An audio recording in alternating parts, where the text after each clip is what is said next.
Life in Igosu's house was filled with harsh rules: cooking, cleaning, and no freedom. The villagers whispered about her suffering, but Nene kept enduring. One day, a friend Amanda visited. Igosu came back, shouted at them, embarrassed Amanda, and when she left, he hissed at Nene, "Didn't I warn you never to bring anyone here? Can your wretched father afford a house like this?" Still, Nene stayed diligent. She made sure his meals were always ready, the house spotless. Slowly, without realizing it, Igosu began to look forward to her cooking. Then one evening, he came home with a bag of cash. Exhausted, he slept off. Nene quietly cleaned him up, arranged the money, and covered him with a blanket. When Igosu woke, he rushed to check. To his shock, not only was nothing missing, the money was neatly arranged.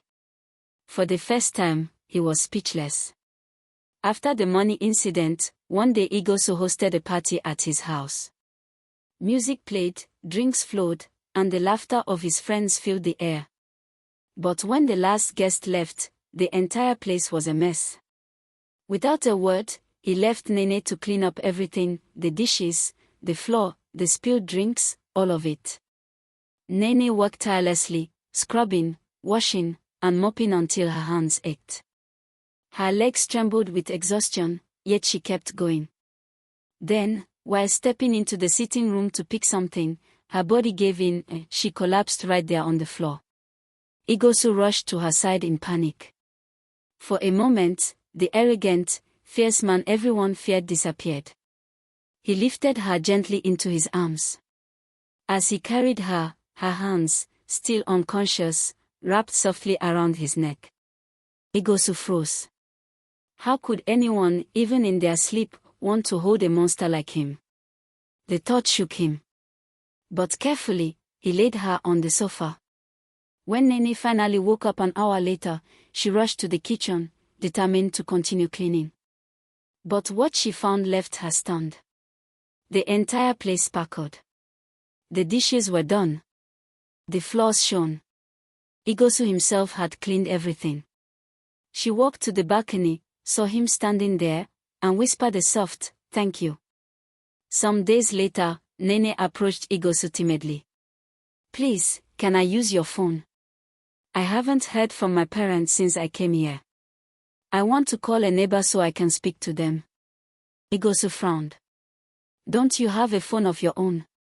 And why are you calling a neighbor?" "I don't have a phone," she replied softly. "My mother sold the small touchlight phone she had when we were trying to raise money to pay your debt."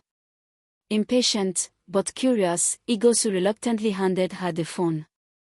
Nene dialed, and just at the right moment, she learned the devastating truth: her mother was critically sick.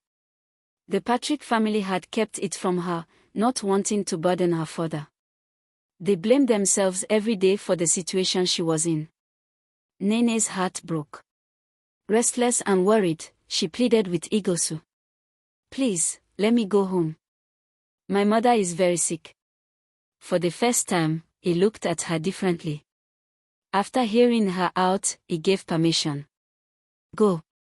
But be back before 7 p.m. Don't be late." Nene rushed to her room, grabbed a small cross bag, and was about to leave when Igosu stopped her. He handed her a small white nylon bag. Inside was a brown envelope. "Use it for whatever may be needed," he said. Nene froze, staring at him in amazement. She whispered thanks and hurried off without even checking what was inside. At home, her heart sank. Her mother lay weak on the bed, her father helpless with no money for treatment. Nene opened the envelope. A large chunk of cash spilled out. Her father panicked. "No. We can't take this. We haven't even paid the debt that put you in this mess. Return it."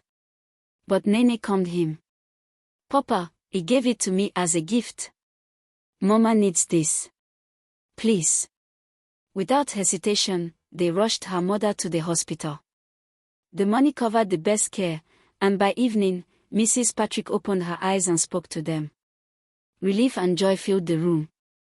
When it was time to leave, Mr. Patrick begged Nene to stay. It was late already. But she shook her head. Papa, you don't understand. If I'm not back before 7, Igosu will be furious. It was already past 8. She left the remaining money with them and carried only her transport fare. By the time she reached Igosu's house, it was past 9. Fear gripped her heart. She almost turned back, but the road was too dark. She used her spare keys to open the door. Inside, Igosu sat quietly on the sofa. His face was unreadable. Nene rushed forward, trembling. I'm sorry. I'm so sorry for being late. Igosu's anger flared, but not in the way she expected. He wasn't angry about the disobedience. He was furious that she had risked her life traveling alone at that hour. Do you know how dangerous it is to be on the road this late? His voice thundered with concern. Your food is on the dining table. Eat. And with that, he went upstairs. Nene stood dumbfounded. For the first time, she felt something different in his tone, care.